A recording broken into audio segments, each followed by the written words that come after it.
All right, hello everybody. I just want to give you an update on the deficit negotiations that we've been having for the last several weeks, and I want to wish again everybody a happy 4th of July. Over the July 4th weekend, my team and I had a series of discussions with congressional leaders in both parties. We've made progress, and I believe that greater progress is within sight, but I don't want to fool anybody. We still have to work through some real differences. Now, I've heard reports that there may be some in Congress who want to do just enough to make sure that America avoids defaulting on our debt in the short term, but then wants to kick the can down the road when it comes to solving the larger problem of our deficit. I don't share that view. I don't think the American people here sent us here to avoid tough problems. That's, in fact, what drives them nuts about Washington when both parties simply take the path of least resistance. And I don't want to do that here. I believe that right now we've got a unique opportunity to do something big, to tackle our deficit in a way that forces our government to live within its means, that puts our economy on a stronger footing for the future, and still allows us to invest in that future. Most of us already agree that to truly solve our deficit problem, we need to find trillions in savings over the next decade, and significantly more in the decades that follow. That's what the Bipartisan Fiscal Commission said. That's the amount that I put forward in the framework I announced a few months ago. That's around the same amount that Republicans have put forward in their own plans. And that's the kind of substantial progress that we should be aiming for here. To get there, I believe we need a balanced approach.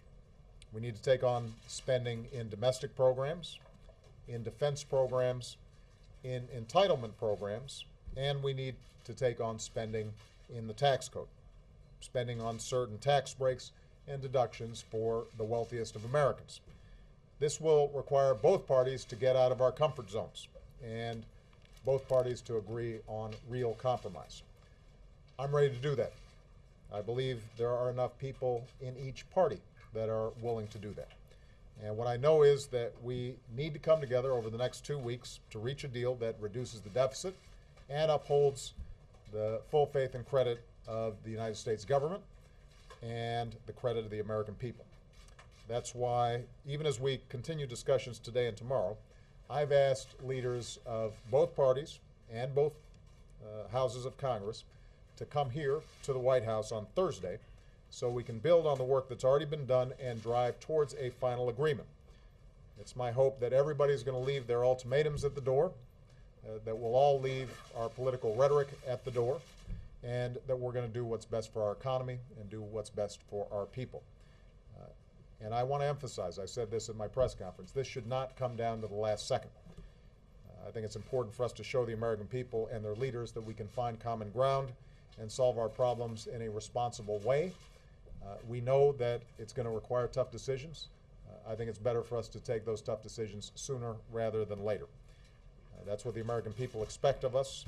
That's what a healthy economy is going to require. That's the kind of progress that I expect to make. So I promise I will keep you guys updated as time goes on. All right? Do you take any questions, Mr. President? I guarantee you Jay's going to take a whole bunch of We would like to see you, sir.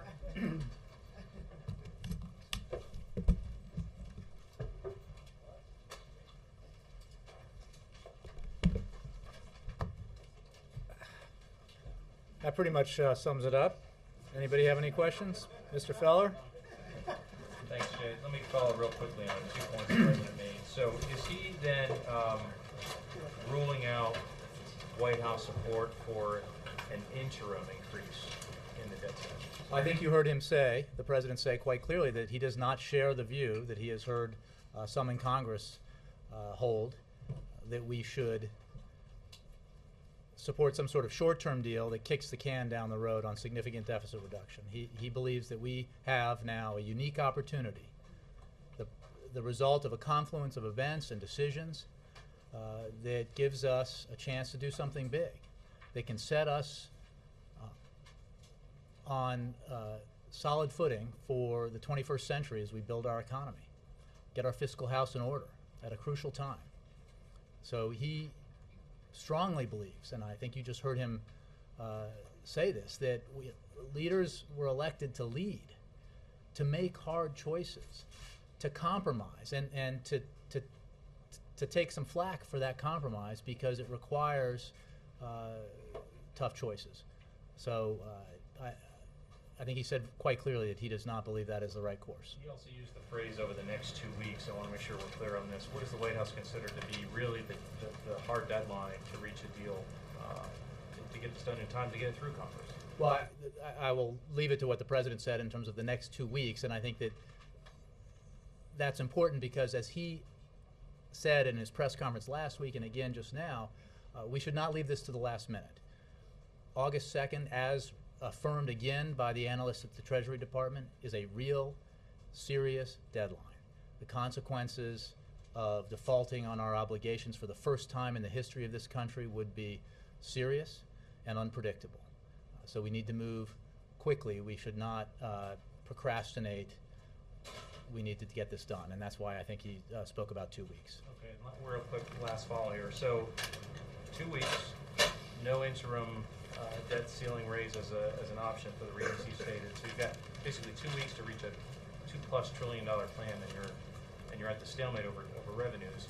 What happens if you don't hit that 2 weeks? Well, I don't want to speculate about what might happen if we don't get the deal that we should get.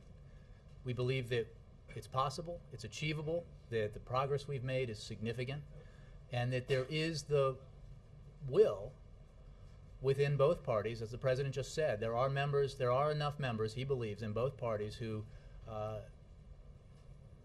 believe in the necessity of reaching for a big deal and are willing to make the compromise necessary to do that. That we need to take action for that reason. Thanks. Yeah.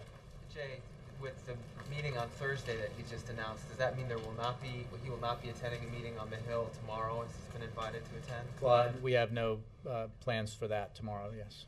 Okay, so all other invitations that have been issued from the Hill at this point are not being accepted by the White House? Well, the president spoke with the leaders. He has invited them to come to the White House to move these talks forward on Thursday, and that's the next meeting that we anticipate. Looking even past that, do you have any sense in terms of further follow-up meetings?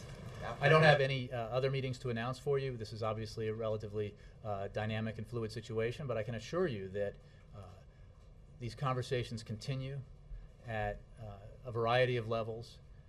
They have continued consistently since the Vice President began the formal negotiations, and the fact that they have made progress, I think, is important and worth noting, and that's why the President believes we have the opportunity now to get something serious done for the American people. If there is not a deal, That sounds like a speculative question. Yeah, I was trying to think how I could phrase that differently, but that's Better than still I how did. Yeah. I'm going to stick with it.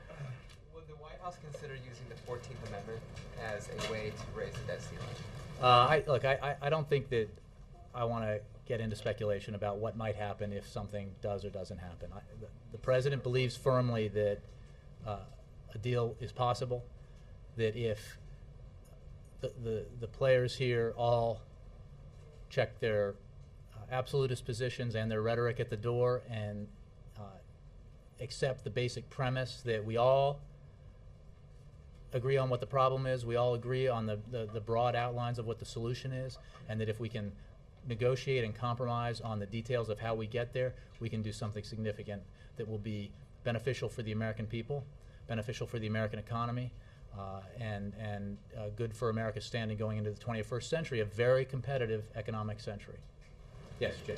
Some Republicans on the Hill say that some of the spin coming from the White House is inaccurate, that the White House and Democrats had not signed off to trillions of dollars in spending cuts. It was roughly $1 trillion, and that they hadn't actually agreed to any of them, and there were a bunch of gimmicks contained within that trillion. Can you? Well, you know, Jake, that we have not commented on the specifics of the negotiations that the Vice President led, and I'm not going to start doing that now. I would say that the president has always said, the vice president has said, others have said that we obviously agree to the proposition that nothing is agreed upon until everything is agreed upon. And I think that will hold true in these negotiations, that a compromise necessitates all the pieces coming together. And what I can guarantee you is that significant progress was made towards reducing spending in those conversations, and that more progress needs to be made in order to get this thing done. And that progress needs to come in all the facets that the president talked about, in non-defense discretionary spending, in defense spending, in entitlement spending, and in spending in the tax code. About the Fast and Furious program, I know that there's this investigation going on internally. Weapons from the Fast and Furious program are now showing up in the United States attached to criminal transactions. The ABC station in Phoenix for last week reported on several of these weapons from Fast and Furious turning up.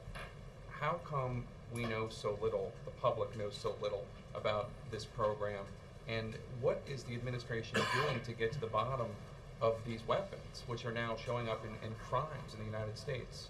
And, Well, and one I think there's an investigation going on precisely to get to the bottom of this, and I can't comment further on it because there is an investigation going on. Can the acting head of the BATF be permitted to go to Capitol Hill to testify? My understanding is that he's not been allowed by the administration to go there and explain what's going on. I'll have to refer you to Justice on that. I don't have any information on that. Is this not something that you guys are worried about and incensed about? This is something that... Well, Jake, I think it's being investigated for a reason. And obviously it's a matter of concern, and that's why there's an investigation. But it would be a mistake for me to comment further on or to characterize further what happened, or how to rate our unhappiness about it from here. So I think that I have to refer you to the Justice Department for that. Lastly, I mean, we have heard at times, when the president was upset about something, plug the damn hole is one such anecdote that was shared exclusively with every single person in this room by the White House. Is the president upset about this? I mean, this is a government operation where now weapons, I mean, the Mexicans are upset, the guns are now turning up. I think you can assume that the president takes this very seriously. No one's lost their job. And I mean, we don't... there's an investigation going on, so to comment on people's jobs and that sort of thing is inappropriate. But the president takes it very seriously. I think he made clear during the Mexican state visit and the press conference he had then that he found out about this through news reports, and he takes it very seriously. Dan. I'm going to go back to that if question again. I mean, if you aren't able to reach a long-term deal, what other options are on the table, or do you have any other options on the table? Is the president essentially saying no mini deal, no matter what, only a long-term option here? The president believes that we have to think big and act big, because, as I mentioned before, there has been a confluence of events and decisions that have led us to this point, and they include, obviously, the terrible recession, the worst since the Great Depression that we went through, the fact that because Congress wouldn't act, the president appointed the Simpson-Bowles Commission, and they delivered a report. We have the outside Domenici-Rivlin report. We have the president's framework that he put forward and the Republican budget that passed the House, all of which describe a problem and a solution in generally the same terms. The big exception is 3-to-1. They propose solutions that demand a balanced approach, which obviously the president supports. This is not the kind of situation that comes around very frequently, and the president believes that it is worth the inevitable political difficulty that making tough choices creates to get this done for the American people, for the American economy. So he does not share the view, does not believe it is wise to pursue a short-term solution that essentially would be kicking the can down the road and not at all addressing or solving the problem. The problem is there in front of us. We know what it would take to solve it or to seriously address it, and we should move forward with that. I guess what I'm trying to understand is when he says he doesn't believe it's wise or doesn't share the view, it doesn't mean necessarily that he wouldn't embrace it if that's what it takes at the last I think the minute. president was pretty clear that he does not support going in that direction, and we've been clear prior to that. You know, I'm not going to negotiate a lot of sort of what happens if from here. And you know, this is a process that will continue, I think, fairly intensively in the coming days and weeks. And hopefully it will result in a broad agreement on significant deficit reduction that then also allows the Congress to move forward with making sure that the United States of America does not, for the first time in its history, default on its obligations. And then another question on the Minnesota government shutdown. Is that something that the president has been watching, paying attention to? Any I haven't had a conversation with him about that. I don't know. Yes, Jay. Thanks, Jay. Has the White House seen any sign that Republicans are willing to bend on revenues? Anything? The president suggested there has been some progress, even more progress going on recently. Any signs that they're even thinking about bending on revenues? Well, again, without getting into the details of what is or isn't in a possible agreement, because a lot of work needs to be done and a lot of tough choices remain to be made. The president obviously believes, as he said right here, that there is the will in Congress, present in enough members from each party to pass a significant deficit reduction deal that would be balanced. The specifics of how that occurs and what elements are in it, what kind of, how it addresses the need to reduce spending in the tax code, I'm not and I won't negotiate from here. But we believe that it's possible. We believe that that opportunity is significant enough that the president has invited the leaders here for Thursday, and we anticipate pretty intense negotiations going forward. On the 14th Amendment question, is that being studied by White House lawyers? Not that I'm aware of. Not even being discussed right Well, now? I mean, people read the newspaper, but I don't know that anybody's studying it. Not anything you've heard the president talk about at all? Definitely not. Wendell. Columnists who feel that because some Republicans are willing to forego raising the debt ceiling and no Democrats are, they hold the cards and you don't. What's wrong with that logic? That they hold the cards because they're willing to Because they're willing to forego raising the cause debt a ceiling. calamity. I mean, forego is an interesting verb to use, Wendell. I mean, we're talking about doing something that's never happened in the history of this country. I will spare you, because I know it's late in the day and you're on deadline, reading again the letter from President Reagan, reading again the letter from then Treasury Secretary Jim Baker about the absolute necessity that the United States fulfill its obligations and pay its debts. This is not a vote to increase spending. This is a vote to pay the bills that Congress ran up.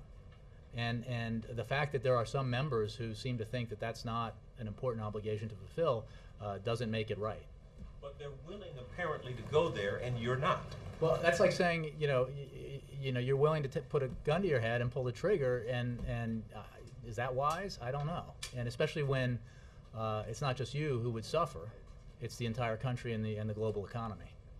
The Weekly Standard, based on the 7th quarterly report on the stimulus bill, calculated that the jobs paid for cost, by its calculation, $278,000 each. If you use the larger number of jobs created, it's $178,000 a job. What's wrong with the math there?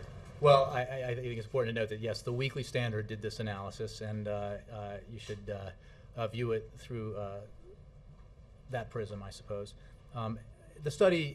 The report is based on partial information and simply false analysis.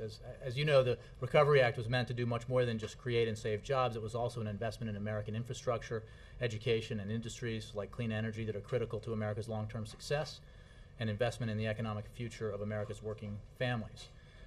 Thanks to the Recovery Act, 110 million working families received a tax cut through the Making Work Pay tax credit. Over 110,000 small businesses received critical access to capital through $27 billion in small business loans. And more than 75,000 projects were started nationwide to improve our infrastructure, jumpstart emerging industries, and spur local economic development. And you can do a lot of creative math and come up with an outcome that supports a particular editorial point of view. But the fact is the nonpartisan Congressional Budget Office has confirmed that the Recovery Act delivered as promised, lowering the unemployment rate by as much as 2%, boosting the GDP significantly, and creating and saving as many as 3.6 million jobs. We concur with that nonpartisan analysis. Chuck? Jay, a couple things. One, can you brief us on these meetings the president referred to over the weekend? Nope. So there were meetings, I mean, Look, I'm not going to. there were meetings with congressional leaders. I've made clear. That's news to some folks on the I've made Senate clear that there are conversations, meetings that will take place during this process, as they do in the normal course of events, but during this process that I'm not going to read out. And I think the point the president was making is simply that we have been working this continually, daily, through the weekend, through the weeks gone by, and that meetings and conversations continued over the weekend. Can you, and this is playing the rest of the questions, but can you square this issue of the president saying, I can't deal with a short-term deal, but you've got 2 weeks to get it done? I mean, Well, iron out all of these issues with, I believe you're inviting 7 people to this meeting on Thursday? I think it's more, 8. 8, the more Yeah. people at a meeting, the perception is the Well, less that's they not get so done. big. I mean, there are conversations going on this meeting is a part of a process. It's an important part, but it's part of a process that has been ongoing for a number of weeks now, and months even. And yes, we are on a tight deadline, but we have traversed a lot of terrain. We're not there yet, but there has been significant progress already, and You get a big deal, Mhm. but you can't get it in 2 weeks. But you're going to get it in 6 weeks. You're Well, gonna, again, you're I gonna don't work want around to. that I think to stand here and say, yes, let's kick the can down the road because we need another 6 months, is crazy because we know But if it's you not give it a like couple of weeks, this you can pull it issue didn't drop on everybody's desks this week or last week. People have been studying this and debating it and proposing different solutions for a long time now. As you know, you've reported on them in detail, and we know what the parameters of a solution look like. We know what the trade-offs are that are involved, that would be required to reach a compromise that by definition requires each side, Republicans and Democrats, to get outside their comfort zones, to accept cuts they don't like, whether it's in non-defense discretionary, in defense, whether it's in entitlement spending or in the tax code. You know, people are going to have to accept something less than the ideal, because you know what? The ideal will never become law. Whether you're a conservative House Republican or a liberal Senate Democrat or you're the President of the United States, you will not get 100% of what you want. Our system doesn't work that way. So why isn't he meeting with Tom Coburn, Saxby Chambliss, Republicans that have indicated they're willing to cut a deal? Well, again, I'm not going to get into all the different kinds of meetings and conversations that have taken place over the days and weeks that have gone by. In the end, anything that is agreed upon has to be passed by Congress. Leaders play an important role in making that happen. So meeting with leaders is an important part of the Are process. you going to meet with these other folks that are actually wanting to be in the process? We may or may not, and we may or may not read out those meetings. The point is that the meeting the president announced today is part of this process. It demonstrates his commitment to reaching to try to get something big that he thinks the American people overwhelmingly expect us to get. You know this. You get out there and report, and you find out when you get out on the road reporting out in the country, and you look at it in the polling data and the focus groups. Americans are not like, I demand this.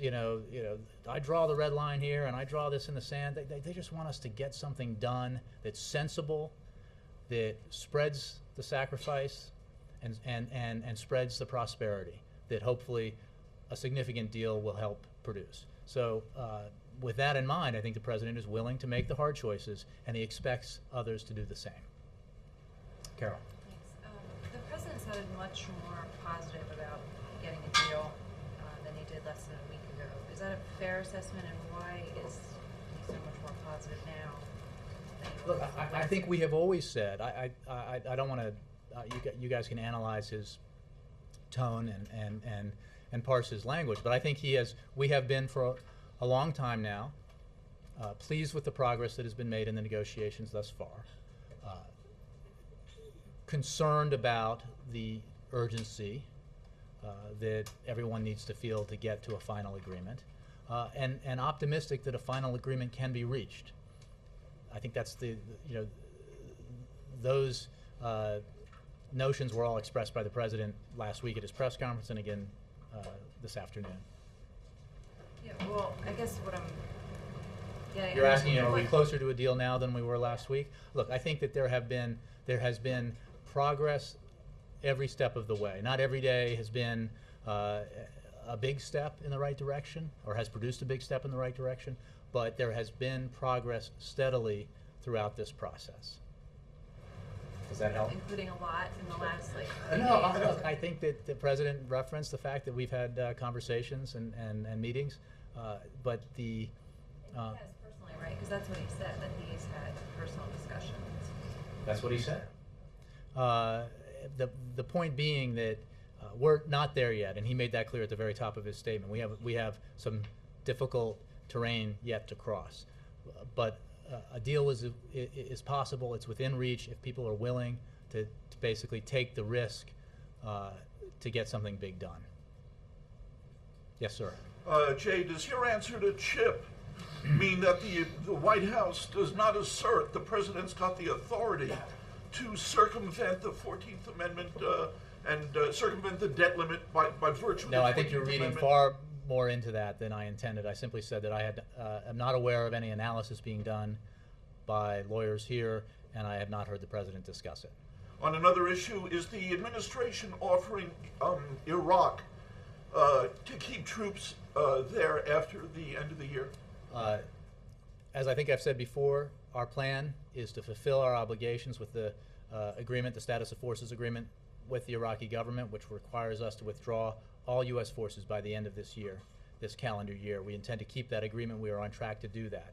We have also said that we would consider a request by the Iraqi government for some sort of sustained presence by U.S. troops. That request has not been made. We are on track to withdraw all our forces down to zero by December 31st of this year. And lastly, any plans for the President to attend the launch or the return of the last shuttle flight at the end of the week? I wish I could say yes, because I would love to go with him, but I have no such scheduling announcement to make. Juliana. Would the President veto a short-term deficit measure if that's what it took to avoid a default? The President's committed to trying to get a big deal. I'm not going to issue a veto threat from here. I think his focus right now is on working with members of Congress, with leaders and other important members to try to get something significant done. Also, does the President want Treasury Secretary Tim Geithner to stay on board through the election? Well, I think I will just point you to what Secretary Geithner said, which he will be here for the foreseeable future. Secretary Geithner has been a highly valued and valuable member of the President's economic team, and he depends on him every day and will for the foreseeable future. Does the meeting on Thursday have an end time, or do you see this as kind of the beginning of the marathon all-night sessions that we saw with the 2011 budget negotiations? Well, we'll see what happens on Thursday. We did not suggest to members that they bring their pillows and blankets, so I wouldn't expect that. And you said you expect intense negotiations going forward. Is the sense that would be daily? I don't want to announce a schedule. We have been in conversations and have had meetings of different kinds with different folks on a daily basis, but I don't have a schedule in terms of the President's engagement to announce to you today from here. I'll let Christine turn. Just to be clear, have all the parties said yes, they'll be here Yes. on Thursday? Okay. And will it be at Blair House or here, do you know? I think it'll be here in the White House. And what's the thinking behind doing it here rather than accepting the invitations from the Hill? Is there something? I think the President believes that it's important to get leaders from both parties, both houses together as we approach the deadline, and that as I said last week, he has obviously met with the conferences and caucuses from both houses and both parties previously, as well as having had meetings with other members and leaders in the past. So he thinks this is the right time for this sort of meeting this week. Okay, and just to follow up on something Mark asked, Is there actually an offer on the table from the administration to the Karzai government to keep 10,000 troops in Iraq after the end of the year? You mean the Maliki government? I don't believe that's. I don't have any information to suggest that were true. I think that we are waiting. Awaiting to see whether or not the Iraqi government makes a request of us. That has not happened. We are obviously now in July. We are drawing down to zero. We are on schedule to draw down to zero by December 31st, in keeping with our agreement with the Iraqi government. And we will continue doing that as planned. So there's a certain amount of, I mean, there's not a sensitivity, but there's only so much time here available for the Iraqi government to make such a request. If they do, we will consider it. Otherwise, we are keeping on schedule. How much time before that's not? Well, you know what, I would refer you to the Defense Department, because this has to do with the logistics of drawing down forces principally, but I know that it's not an endless amount of time. Alexa. Just to clarify, the debt ceiling achievement that the president would like to see. The estimate is that if the debt ceiling goes up 2.4, it would take everybody through the end of 2012. So is that what the president is shooting at? Can I just clarify? My understanding, Alexis, is that he was referring to. I mean, we have seen reports of people talking about very short-term agreements to allow for 6 more months of negotiations. That is not a proposition the president supports. But I don't want to say that that's unacceptable and something else is acceptable, because the president believes very strongly, as he just told you, that we should be aiming higher. That if we have the political will, collectively, Democrats and Republicans, to do the right thing by the American people, that we can actually achieve a significant deficit reduction deal in the trillions that is balanced, that sends a signal around the globe that we are getting our fiscal house in order, and that will produce a boost of confidence in the American economy that we think will continue to allow it to grow and create jobs. Well, I just want to clarify, he is not coming to the table and trying to de-link the two from the Republicans, right? I think we have acknowledged that while we do not believe that something as serious as the need for the United States to fulfill its obligations and not default on its obligations should be linked to any vote that may or may not happen, we accept the fact that some members of Congress insist that we get a deficit reduction deal in tandem with, if you will, the vote to raise the debt ceiling. We believe that the debt ceiling will be raised. We believe that the United States will not default on its obligations for the first time in its history. We take the leaders of Congress at their word that they will fulfill that obligation. And I don't want to suggest that we have any doubt that that's going to happen. We are also pursuing a significant deficit reduction deal concurrently.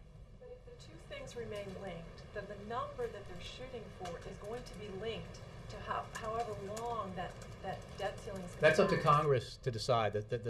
How much they raise the debt ceiling is for Congress to decide. We are negotiating a deficit reduction deal. We believe it can be significant. It can be in the trillions. It can be of the size and scope that has been agreed upon, broadly speaking, by all the significant players in this discussion. So again, that's for Congress to decide the size of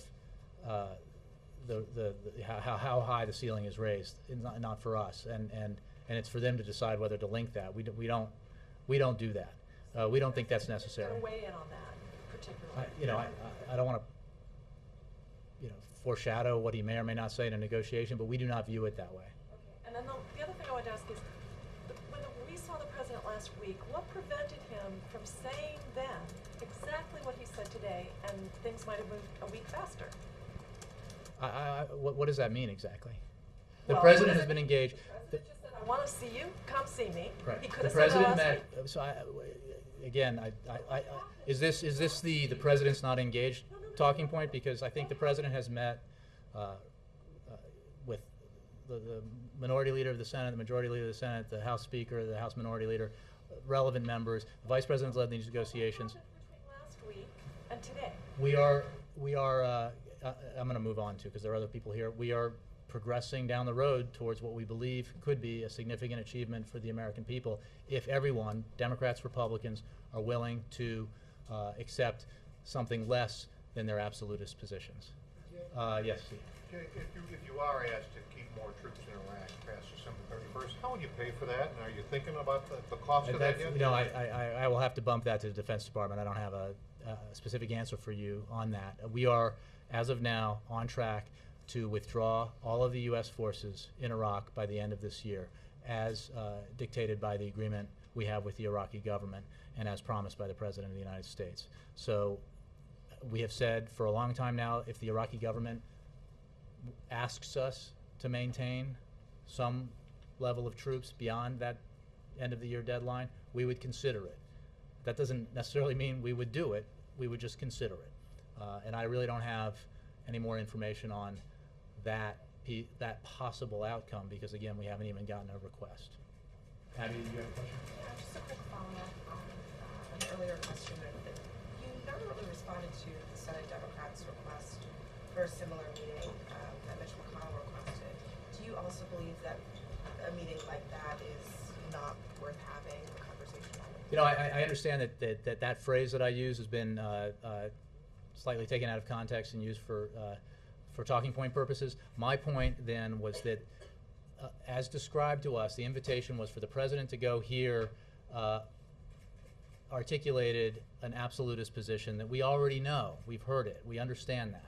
We are now at a point where we're beyond that, where we believe that we have to negotiate a compromise and agreement. So more productive than doing that again, which the President already did in a session that he thought was very helpful and useful, a listening session with Senate Republicans, that it was important this week, because of the urgency of the matter, to move forward with a meeting with the leaders that he's called for Thursday. Do you believe that they're the same type of meeting or a different type of meeting, just to be clear? I'm not sure what you mean. Are you saying that the meeting with Democrats that they requested and the meeting with Republicans that they requested were for the same purpose I'm not even sure what story you're trying to write here. Like, who are we offending by not? I mean, what your response is. I think the President thinks that the meeting now that we need to have is the one that he called for Thursday.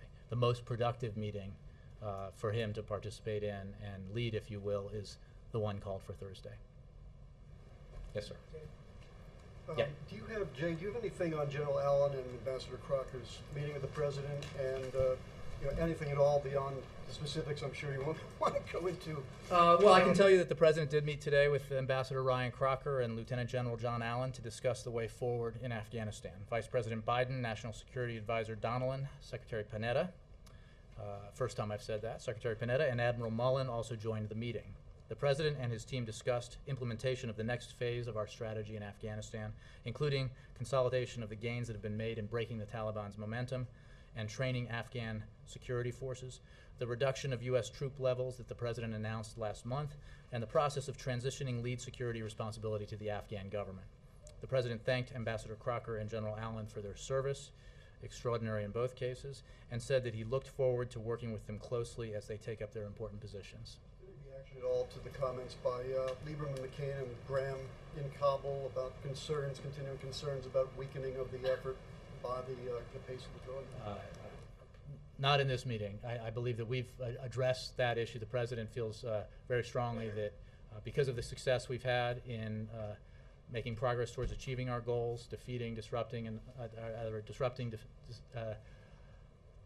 dismantle and defeat the Al-Qaeda, reducing the, stopping the momentum of the Taliban and training up Afghan security forces, that we can begin to draw down the surge forces, 10,000 this year, another 23,000 by next summer. Cheryl, last one. Yeah. Has Treasury Secretary Geithner told the President that he would like to leave after these budget negotiations? Not that I'm aware of, no. I think he'll be here for the foreseeable future. Thanks, guys.